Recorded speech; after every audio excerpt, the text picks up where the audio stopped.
service project or thing that we did as a family was during Christmas time. I was about 10 years old, and my dad came up to us as a family, as kids.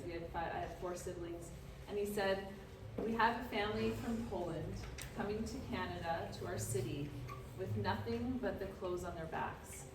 And I want us to provide Christmas for them." And I thought, oh cool, we get to go Christmas shopping for this family. I was excited.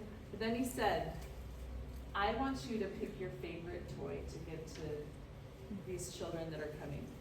And I thought, well, I love Barbies, and I have a lot of them. I could just give them one of my Barbies. But then as I saw my mom go into her closet and find her favorite outfits, I thought, I can do this. So I picked my favorite Barbie. All of us wrapped our presents for this family. We bought a tree and got some food for them. And I remember walking into this apartment, totally empty, nothing there. And it was almost Christmas time. And we filled the fridge, we decorated the tree. And I remember when I placed my favorite Barbie under the tree, the feeling of joy that overcame me. And to this day, it just almost brings me to tears. And I'm so grateful for many service opportunities and lessons that my parents taught, for it truly saved my life. In 2017, my family was in a rollover car accident, and we lost our daughter, Lilli, on an earring. She was 13 years old and a vibrant personality, and my world was crushed. My heart was broken, and the hardest thing that I've ever had to go through. And my sisters asked my husband, "What can we do to help?" And he said, "Live like Lilli," for she truly was one of the kindest people we knew, always thinking about others. And she actually wrote a paper in her English class, and it was a competition, and Rotary was involved, and it was called the 4-way test essay. And we didn't even know she was writing it until she came up to us and said, "I won first place." And it was all about doing good, being kind, and using your words carefully to build people up. And she says in it, think of kind things to do, perhaps a smile, a compliment, or even opening someone's door. And we felt like this was her last letter to us, and we wanted to continue her legacy of kindness. And so we created a little nonprofit in Rapid City called Live Like Lilli, and it empowers you through service. And so we started out with a dance scholarship. She loved to dance. And I thought, how cool would it be to offer scholarships to girls who don't have a chance to dance? And so we partnered with her dance studio and Girls Inc. with Youth and Family Services. And we were able to have the girls write essays, and we all picked a girl to receive this scholarship. And it was 3 months after she passed in December. And I was standing in this gymnasium in the corner crying my eyes out because here are her friends dancing. But when we went up and we gave these scholarships, there's these girls coming up, their names were called, tears in their eyes, and the biggest smiles. I was at the lowest of lows, but at that moment I was at the highest of highs. And it was magic to me because I never thought that I would feel that again. And so that lesson of service, serving those around us to continue her legacy of kindness. Our motto is see good, do good, and share good. And so I saw some way to do good. I did the good, and I was able to share the good. And her dance studio also gave a scholarship, and her point teacher gave a scholarship. But then after it was all done, 3 more families came up to us that had dancers, and they said, we want to provide scholarships too. So that see good, do good, and share good that night was replicated and illustrated so well. We also do a day of kindness where we involve all the middle schools in Rapid City, and they focus on kind acts to do, and they put them on sticky notes, and they just plaster them on big windows or walls. And we have a corporate sponsor who pays $1 per act of kindness, and then the kids get to choose a nonprofit that they want to donate their kindness dollars to. And it has been an amazing thing. So far we have over 30,000 acts of kindness that have been going back into the community of Rapid City. And I remember a student body president, he came up to me after we do an assembly, and we bring the nonprofit rep, and we bring the corporate sponsor, and I speak a little bit.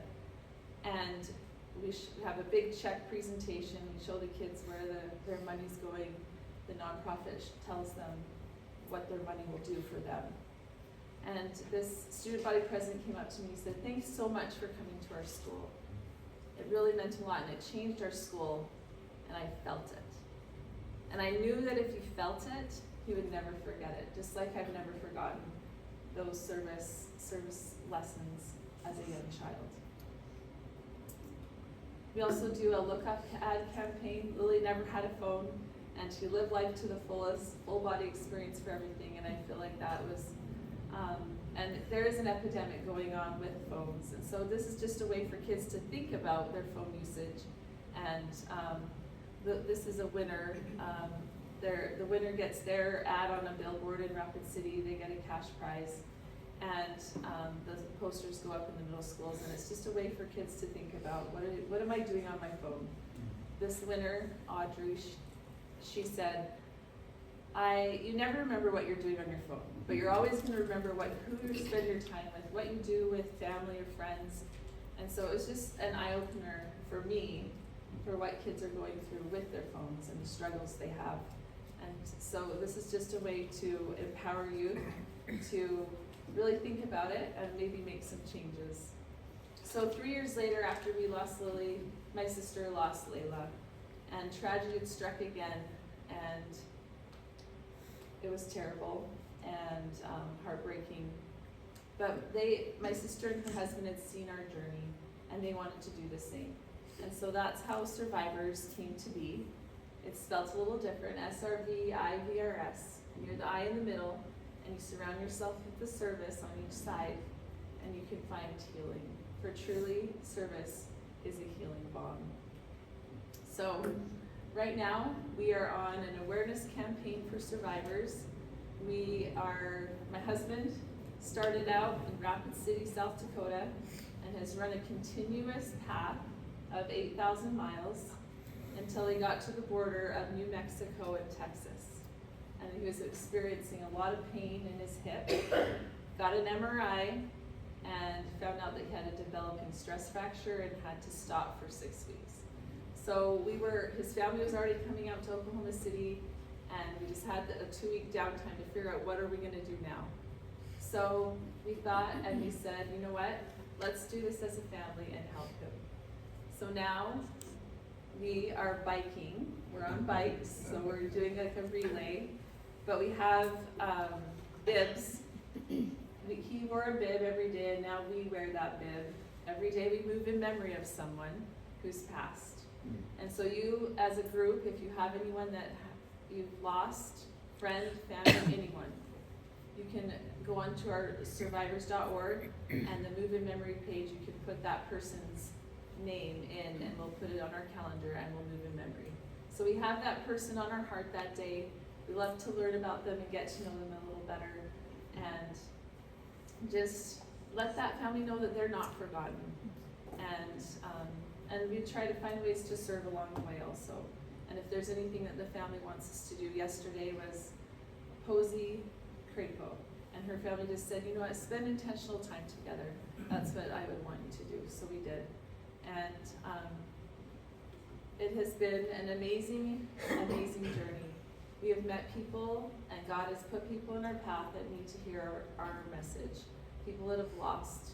One lady at Barnes & Noble in California, I pulled up, we were gonna go get Christmas presents. She'd been in her car just bawling her eyes out, and she looks up and sees our RV. And she came over and talked to us. It just been a couple months that she lost her father. And it meant so much to her that we would move in memory of her father. And so lives are being changed, And my life is being changed as we do this for other people. And it has been an amazing journey. And so like I said with the bib, it's like our baton with the relay. Someone that starts biking in the morning, the next person puts the bib on and it keeps going. And so we average, and Josh was averaging about 40 miles a day running, and now we're averaging about 150 biking. So we're going a lot faster. But it's been an amazing journey, and it has been such a gift to be able to be part of it. And I'll just share one pearl from the pavement. This is Lucas. Josh met his family on a dirt road called Cemetery Road, and they were getting out of their cars with balloons, and it was the 1-year anniversary of his passing. And Josh went up and told about survivors. We do a walk to the Capitol every time we come to the Capitol, and they came the next day, and they were able to share with us about Lucas. And it was healing for them, and it was healing for us as, and when we got to the Capitol steps, I said, don't you have 5,000 miles? And I had some things to celebrate. And he looked at his phone, he said, I don't think I do actually, but I have 59 more miles to go until I get there. And then Lucas's mom opens her jacket, and it was the number 59. And she said this was Lucas's football number, and that was amazing. Then when he gets home, his Bluetooth had synced, and he actually did have 5,000 miles, and now we felt like fraud. And so I was like, well, you have to call him. And he looked and he said, well, it looks like I have 859 for the month of October. He was done for October. So he called and told the father, and he said, but for October I have. And he said, you have 859 miles, don't you? And he said, yes. He's like, 8 was his softball or his baseball number. And he said, whenever you turn the 8 on its side, it's 59 forever. And that's what they've been doing for a whole year, is whenever they catch on their phones, 859, texting each other, 59 forever. Wow. So just things like that, you can't plan that, and that's not a coincidence. And it's just touching lives one person at a time. And so I invite you, as amazing Rotarians that obviously service is a big part of your life, to look for ways that you can do good in your own community in your own way, and to go forward and see good, do good, and share good. Thank you. Thank you.